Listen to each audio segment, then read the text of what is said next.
Thomas stepped off the plane, feeling the weight of the years in every step he took through the airport. His mind wandered through memories, reflecting on the opulent life he had built in New York, a life that now seemed empty and devoid of meaning. As he reached the arrival area, an unexpected sight made his heart race. There stood Mary, the woman he had left 18 years ago, accompanied by a young woman who was practically her mirror image. For a moment, Thomas was paralyzed. His eyes followed the two as they moved through the crowd. Mary looked almost the same, except for an expression of weariness and resolve that now marked her. The young woman beside her, with such familiar features, could only be his daughter. Regret and guilt washed over him as he tried to process what was happening. Before he could react, Mary and the young woman disappeared into the crowd, leaving Thomas with an even deeper sense of loss. Thomas knew he had to find them. The decision to leave Mary in pursuit of wealth and success had been the worst of his life. Now, he had a second chance, but he knew it wouldn't be easy to regain what he had lost. The airport was in a frenzy, and Thomas felt disoriented. Memories of his youth with Mary flooded him. They had dreams of building a life together, but ambition had taken over. Now, seeing Mary and the young woman he could only imagine was his daughter, he realized how much his choices had affected them. The sound of the loudspeakers announcing arrivals and departures seemed distant as Thomas forced himself to move on.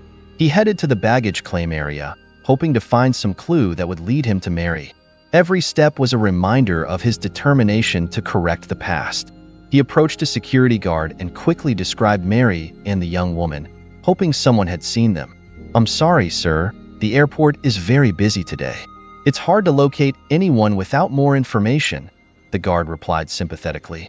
Thomas thanked him and continued his search, his eyes scanning the crowd relentlessly. Every unfamiliar face reinforced the fact that he knew nothing about Mary's life. What had she endured while he chased his selfish dreams? Thomas sat in an airport cafe, his thoughts drifting back to the past. He remembered the day he told Mary about his decision to move to New York. She had begged him to stay, but the desire to make a fortune was stronger. The farewell was painful, full of broken promises and shattered hearts. Thomas had been blinded by the prospect of success and left Mary behind, unaware that she carried a secret that would change their lives forever. The years that followed were marked by financial victories, lavish parties, and shallow relationships. Thomas had achieved the success he had always craved, but loneliness and a deep emptiness followed him every step of the way. While he thrived, Mary faced the hardships of raising a child alone, a battle he never knew she was fighting. He never imagined that his departure would leave such deep scars on their lives. Now, sitting in that cafe, Thomas felt the crushing weight of his choices.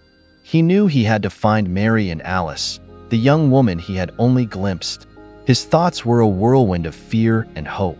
What if they didn't want to see him? What if it was too late to ask for forgiveness? Regret consumed him, but he was determined to make amends. With renewed determination, Thomas resolved to search for Mary and his daughter, revisiting places that had been significant in his past with Mary, hoping to find clues about where she might be now. Every place he visited, from the park where they spent their afternoons together to the old house they had lived in, evoked painful memories and a sense of irreparable loss. As he walked through these places, Thomas reflected on the devastating impact his departure had on their lives. Mary had bravely faced the arduous task of raising her daughter alone, overcoming unimaginable challenges. Thomas realized that while he had enjoyed the glitz of his new life, Mary had fought a silent but heroic battle. Finally, he understood that finding Mary and Alice wouldn't just be a matter of luck. With a heavy heart, Thomas prepared to face the consequences of his past actions, aware that he would need to find a way to regain the love and trust of Mary and Alice. Determined to right his wrongs, Thomas hired a private detective, someone experienced in finding missing people. The frantic search began, and Thomas was willing to do whatever it took to find his family. The detective started by investigating public records, searching for any clue that might indicate where Mary and Alice could be. Meanwhile, Thomas continued revisiting significant places from his past with Mary. He walked through the park where they spent their afternoons, sat on the benches where they discussed their dreams for the future, and even visited the old house where they had lived. Each place reignited painful memories and the sense of loss. Each clue revealed fragments of the life he had left behind, exposing the deep scars his departure had caused. The detective managed to find some of Mary's old friends, people who still remembered her and might know her current whereabouts. Anxiously, Thomas accompanied the detective on every visit and every meeting, hoping to obtain the desperately needed information. On one of these visits, they found an old friend of Mary's who provided a crucial clue. Mary moved to a nearby neighborhood a few years ago, the friend said. She was trying to start over, and her daughter Alice is a very promising young woman, but she's been facing some health issues. The mention of Alice's health problems made Thomas's heart tighten with anguish. He understood the urgency of finding them as soon as possible. The detective continued to follow the leads, now with even more determination. With each passing day, Thomas felt he was getting closer to a reunion with his family, but he also became more aware of the challenge he would face in regaining their trust. At the same time, he battled his own demons. Guilt and regret never left him, constantly reminding him of the choices he had made and the price he had paid for them. Finally, after weeks of relentless searching, the detective found a solid lead: Mary's current address. With his heart pounding, Thomas prepared for the long-awaited reunion, knowing he would have to face the consequences of his past actions and find a way to win back Mary and Alice's love and trust. Thomas stopped in front of the modest house the detective had indicated, feeling his heart race. He took a deep breath, trying to calm himself before taking the first step toward the door. Each step felt like a heavy burden as he approached the moment he had longed for, but also deeply feared. When he finally reached the door, he hesitated for a moment before knocking. The sound echoed inside the house, and he heard footsteps approaching. The door opened slowly, revealing Mary. For a moment, they both stood still, just staring at each other in silence. Mary seemed surprised and cautious, but there was also evident pain in her eyes. "Thomas," she finally said, her voice slightly trembling. "Mary," Thomas replied, his voice laden with emotion. I needed to find you. I needed to see you." Mary cut him off, the pain in her eyes quickly turning to anger. "You left us, Thomas. You left me alone. You have no idea what I've been through." Mary's words hit Thomas like a blow. "I know I made a terrible mistake, Mary, but I'm here now. I want to make things right." Before he could continue, a young woman appeared in the hallway. It was Alice, and the resemblance to Thomas was undeniable. She watched the scene with curiosity and confusion. "Who is he, Mom?" Alice asked, her voice filled with distrust. Thomas looked at Mary, trying to understand what was happening. "Mary, is this my daughter?" Mary hesitated, her eyes filling with tears. "Yes, Thomas, this is Alice. She's your daughter." The revelation hit Thomas like a shock. "My daughter," he murmured, incredulous. "Why didn't you ever tell me?" Mary shook her head, struggling to hold back the tears. "You left us, Thomas. I was alone, scared, and didn't know how you would react. And then you never came back." Thomas felt a sharp pain in his chest. "Alice, I'm sorry. I didn't know." Alice was silent for a moment, absorbing the information, but soon her face contorted with resentment. "My father, the man who abandoned us." Thomas felt a sharp pain in his chest. "Alice, I know it's hard to understand. I made many mistakes, but I'm here now to make things right." Alice crossed her arms, her gaze hardened. "And you think you can just come back, and everything will be fine? You don't know anything about me, about us?" Thomas took a deep breath, struggling to find the right words. "I know I can't change the past, Alice, but I want to be a part of your future. I want to be a father to you." Mary, her eyes still brimming with tears, intervened. "Thomas, you can't just show up and expect everything to be okay. There were years of pain, of struggle. I had to be strong for both myself and Alice. You weren't there." Thomas nodded, accepting the harsh truth. "I know, Mary, and I'm so sorry for that. But I'm here now, and I'll do whatever it takes to prove that I've changed." The tension was palpable. Alice, still firm, looked at her mother. "I don't have a father. I never had one, and I don't want one now." With those words, she turned and walked into the house, slamming the door behind her. Mary, visibly exhausted, looked at Thomas with tears in her eyes and, after a long sigh, said, "Come in, Thomas. We need to talk." Thomas entered the house, feeling the weight of the moment. The living room was modest but cozy, full of signs of a life marked by difficulties but also by love. He sat on the couch while Mary settled into an armchair across from him.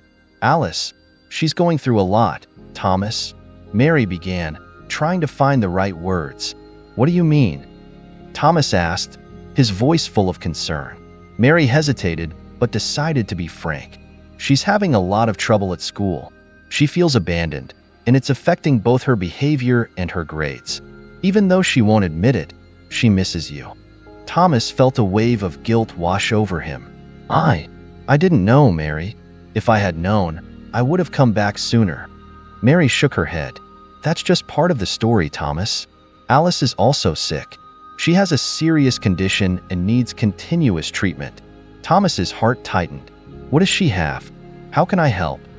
Mary sighed deeply. "She has an autoimmune disease. It requires expensive medication and constant treatment. I'm doing what I can, but it's not easy." Thomas felt the urgency to act. "Let me help, Mary. I can cover the costs of her treatment. I want to be part of your lives and help in any way I can." Mary looked at him, the pain and exhaustion evident in her gaze. "It's not that simple, Thomas. Alice won't accept your help easily. She's very hurt, and to be honest, so am I." Thomas nodded, understanding the depth of the feelings involved. "I know I have to earn your trust, but please, let me help with Alice's treatment. It's the least I can do." At that moment, Alice appeared at the door, her eyes shining with tears and anger. "We don't need you," she said, her voice firm. "We've managed so far without your help. You can't just show up and think you're going to fix everything with money." Thomas stood up and took a step toward Alice, but she backed away. "Alice, I understand your anger. I just want to help." Alice crossed her arms, keeping her distance. "Money doesn't solve everything, Thomas. You weren't here when we needed you, and now it's too late." Thomas felt the pain in Alice's words, but he remained firm. "I can't change what's happened, but I'm here now. Please, let me help." Mary got up and placed her hand on Alice's shoulder. "Let's take this slow, Thomas. Maybe we can find a way for you to help, but it will be at our pace, in our way." Thomas nodded, aware that the path would be long. "Okay, I'll do whatever it takes. I just want what's best for Alice and for you." Mary looked at him with a mixture of hope and skepticism. "We'll see how things go, but know it will be a slow process." Thomas agreed, determined to prove that he was there to stay, willing to face all obstacles to regain the trust and love of his family. In the days that followed, Thomas continued to visit Mary and Alice, trying to slowly integrate into their lives. He realized that despite the initial resistance, there was a small opening for him to become part of their routine. But one thing still eluded his understanding: the strength that Mary and Alice seemed to draw from something he couldn't quite identify. One Sunday morning, Mary invited Thomas to join them at church. He hesitated for a moment, but accepted, curious to understand better what gave Mary the strength to keep going. When they arrived, they were warmly welcomed by the community. The church was simple but vibrant, full of positive energy. The people greeted Mary and Alice with affection, demonstrating a strong sense of community and support. The sermon was led by Pastor Paul, a middle-aged man with a serene and welcoming presence. During the service, Thomas noticed how deeply Mary was involved, finding solace in the words of faith and hope that Pastor Paul shared. He also observed Alice, who, although still hurt, participated in some way, seeking some kind of comfort. After the service, Pastor Paul approached Mary with a warm smile and greeted her affectionately. "Mary, it's always a joy to see you here. And this must be Thomas," he said, extending his hand to Thomas. "Yes, Pastor Paul, this is Thomas," Mary replied. "Thomas, this is Pastor Paul, our friend and spiritual guide." Thomas shook the pastor's hand, feeling an immediate admiration for the man who clearly meant so much to Mary and Alice. "It's a pleasure to meet you, Pastor Paul," Thomas said, trying to mask the anxiety he felt. "Thomas, I've heard you're re-entering Mary and Alice's lives. It will be a challenging journey, but I'm here to offer any help you may need," said the pastor with a welcoming smile. Thomas nodded, feeling slightly relieved. "Thank you, Pastor. I know I'll have to work hard to regain their trust." Pastor Paul invited Thomas to sit on a bench in the church garden, where they could talk more privately. "Thomas, faith has been an important foundation for Mary and Alice. When you left, they found in this place a refuge where they could lean on each other. Mary, especially, found in the community and in faith the strength she needed to face the challenges." Thomas listened attentively as the pastor continued. "Faith isn't just about believing in something greater, but also about finding a community that offers support.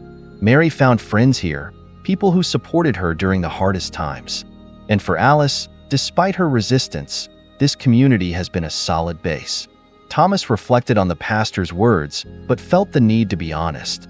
"Pastor, I don't know if I can believe in all of this. I've always believed in what I can see and touch. Money, possessions, success.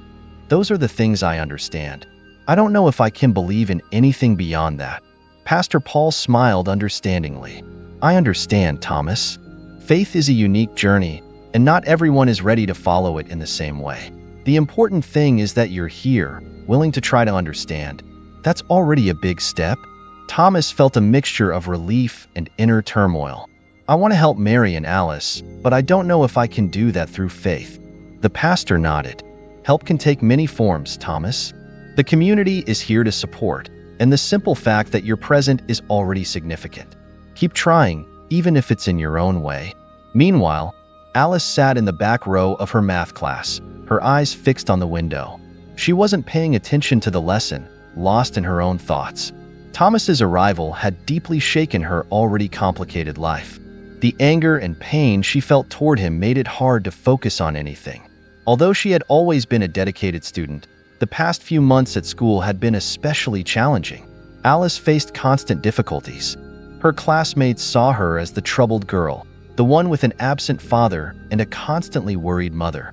She felt alone and misunderstood. Every cruel comment or pitying glance only fueled her frustration. Moreover, her fragile health was a constant concern. The medical treatments and frequent hospital visits made her miss many classes, complicating her school situation even more. At home, the atmosphere was also difficult. Mary tried to maintain a stable environment, but Thomas's presence created constant tension. Alice avoided any interaction with him, keeping a cold and reserved distance. The pain of abandonment was still very present, and she couldn't forgive him for leaving her mother alone to deal with all the responsibilities. On the other hand, Thomas did everything he could to get closer to Alice. He tried to start conversations, showed interest in her activities, but was always met with silence or short, sharp answers. Each failed attempt at connection only increased his determination, but also his despair. He knew it would take a lot of time and patience to earn his daughter's trust. One particularly difficult night, Alice locked herself in her room, tears streaming down her face. She felt completely overwhelmed. The illness, the problems at school, and the unexpected arrival of her father, all of it seemed unbearable. Mary knocked gently on the door, trying to offer some comfort, but Alice didn't want to hear from anyone. "Alice, sweetheart, I know all of this is very complicated, but you need to give your father a chance. He's trying," said Mary, her voice soft and full of affection. He left us, Mom. He doesn't really care, and now he thinks he can just come back and fix everything." "I don't want that," Alice replied, still crying. In the hallway, Thomas heard the conversation, feeling increasingly powerless. He desperately wanted to make things right, but he knew that words alone wouldn't be enough. He needed to show, through consistent actions, that he was truly committed to being a present father. Alice continued to struggle with her own feelings. The anger and pain were intense, but there was a part of her that longed for a father. She remembered the stories her mother told about him, about how he was before he left, but the happy memories were always overshadowed by the pain of abandonment. Every day was a battle for Alice. At school, she tried to maintain a facade, but inside, she felt broken. At home, Thomas's presence was a constant reminder of everything she had lost. The road to reconciliation would be long, and Alice wasn't sure she was ready to forgive. Thomas felt the weight of his responsibilities increasing every day as he tried to reconnect with Mary and Alice. Moreover, old business rivals began to threaten his newly won stability. Constant messages and calls from his company in New York only intensified the feeling of being pulled in multiple directions at once. One morning, while trying to focus on some important documents in Mary's small office, his phone rang again. It was his assistant in New York, informing him of critical issues that required his immediate attention. Thomas knew that his presence was essential at the company, but he also knew that leaving his family at that moment could be devastating to his attempts at reconciliation. "Sir, we need you to come and resolve this. The investors are getting impatient, and we have a crucial meeting next week," his assistant said, the urgency evident in her voice. Thomas sighed, feeling the tension rise. "I understand, but I can't leave my family now.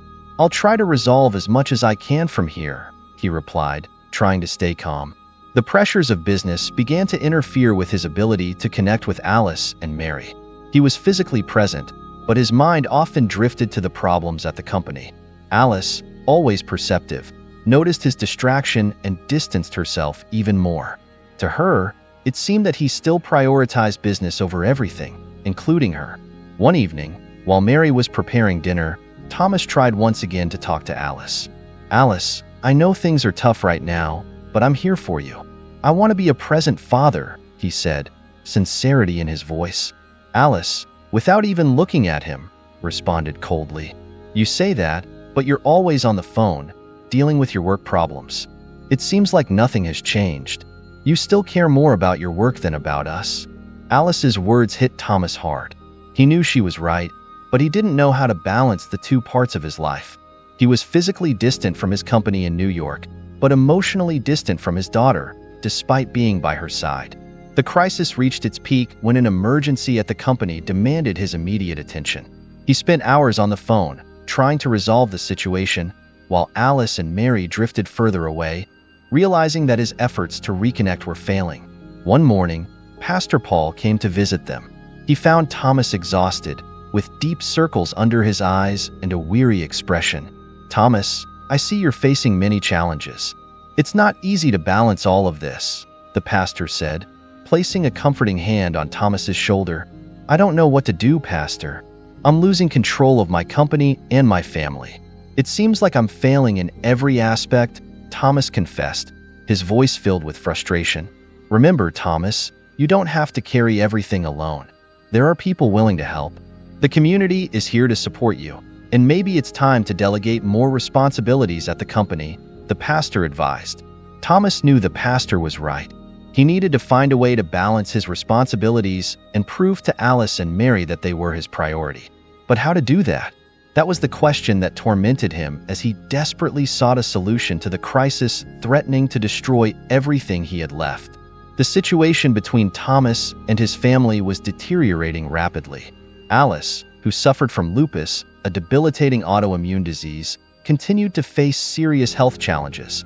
The constant hospital visits and exhausting treatments weighed heavily on everyone, but especially on Mary, who was on the verge of physical and emotional exhaustion. One night, after a particularly difficult day, Mary couldn't contain her frustration any longer. Thomas was sitting on the couch with his head in his hands when Mary entered the room. Her eyes were red from fatigue, and the tension in her face was evident. "Thomas, I can't take it anymore," she began, her voice trembling with emotion. "You have no idea what I've been through all these years alone. I had to raise Alice on my own, with no support. I had to work nonstop to support the two of us, facing prejudice for being a single mother." Thomas lifted his head, meeting Mary's gaze with eyes full of guilt. "Mary, I know I made mistakes, but I'm here now, trying to make things right."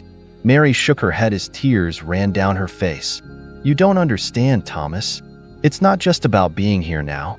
I never managed to marry, never managed to have another relationship.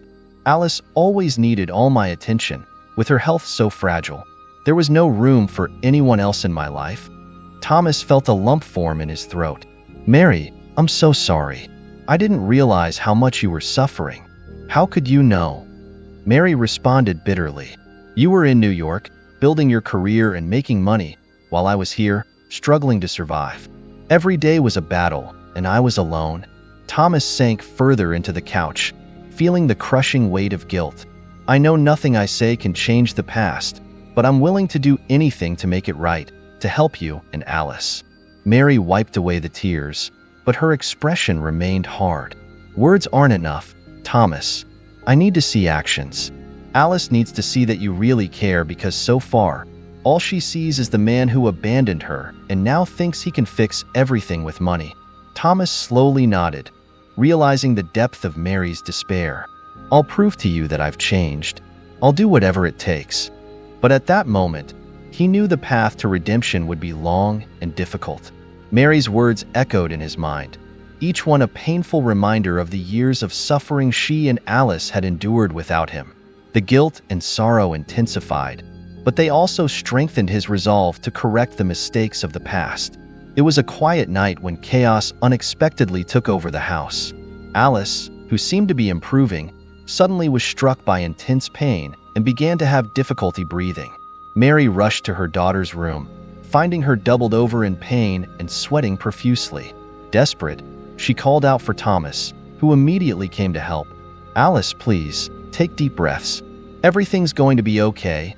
Mary tried to calm her daughter, but the panic in her voice was evident. Thomas lifted Alice in his arms and quickly carried her to the car. During the drive to the hospital, he drove as fast as he could, his mind a whirlwind of fear and guilt. Mary held Alice's hand, trying to comfort her, while Thomas kept his eyes fixed on the road, focused on getting there as quickly as possible. At the hospital, the medical team acted swiftly, taking Alice immediately to the emergency room. Thomas and Mary remained in the waiting room, consumed by anxiety. Every minute felt like an eternity. Mary cried silently, while Thomas felt completely powerless, tormented by Mary's words about how she had faced everything alone for all those years. Suddenly, Pastor Paul entered the waiting room, having responded to a distressing call from Mary. He approached Thomas and placed a comforting hand on his shoulder. Thomas, in moments like this, we need to hold on to faith. Let's pray together for Alice, said the pastor with a serene calmness. Thomas looked at Pastor Paul, feeling torn between despair and skepticism. Pastor, I don't know if I can. I've never been a man of faith. I don't know if I can believe. Pastor Paul nodded understandingly. I understand, Thomas. Faith can be difficult, especially in times of crisis, but it can also be a source of strength. Let's try together. They knelt in the hospital's small chapel, with Pastor Paul leading the prayers while Thomas, for the first time in many years, tried to connect with something greater than himself. God, I know I've been distant from faith, but I'm here, asking for my daughter's life. Please, help Alice, Thomas murmured, his voice choked with emotion. As they prayed, Thomas felt a wave of repressed emotion surface. He remembered a secret he had kept for years, something he had never shared with anyone. Pastor, I need to confess something, he said, his voice laden with pain. Pastor Paul looked at him, encouraging him to continue. You can talk, Thomas. I'm here to listen. When I left Mary, it wasn't just for ambition. I was running away from something. I had discovered that I had a son with another woman before meeting Mary. I was afraid that this woman would find me and reveal my new life. I had already abandoned my son's mother, and the fear of being discovered made me run away again. Years later, I learned that my son joined a gang and died. I carry enormous guilt for that, and it haunts me to this day. Pastor Paul took a deep breath, absorbing the revelation. Thomas, we all have secrets and regrets.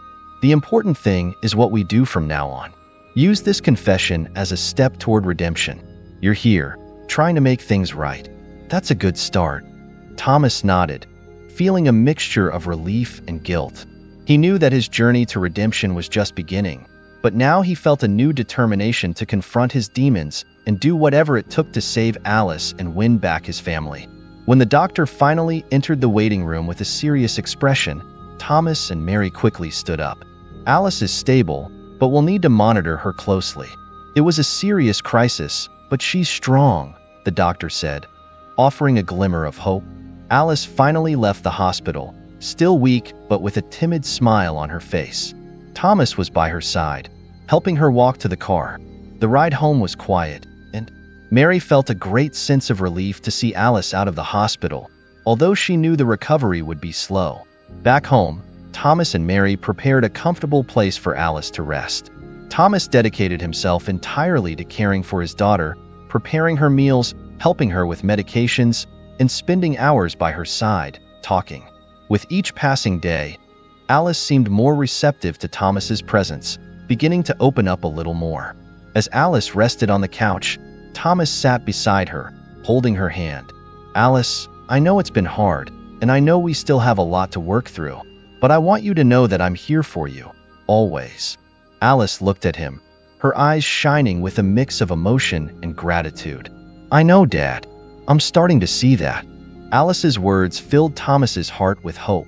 They continued talking, sharing stories and moments they had never had the chance to experience together. Thomas told her about his life in New York, his achievements and regrets, while Alice talked about her experiences at school and her dreams for the future. Mary watched from a distance, seeing the two of them together, and felt a wave of emotion. For the first time in many years, she felt they were a family again. Tears ran down her face as she witnessed the bond forming between Thomas and Alice. Despite all the challenges, Mary knew they were on the right path. The journey of reconciliation and healing was just beginning, and each step, no matter how slow, represented progress. That night, as Thomas and Alice talked in the living room, Mary joined them. She sat beside Alice, wrapping an arm around her and holding Thomas's hand. Together, they formed a circle of love and support, promising to face the future united. The reunion hadn't been easy, and many challenges still lay ahead, but with slow steps and at their own pace, they were beginning to rebuild their lives together. The faith and love that had sustained Mary now began to envelop Thomas and Alice, creating new hope for the future. Mary smiled, finally feeling at peace.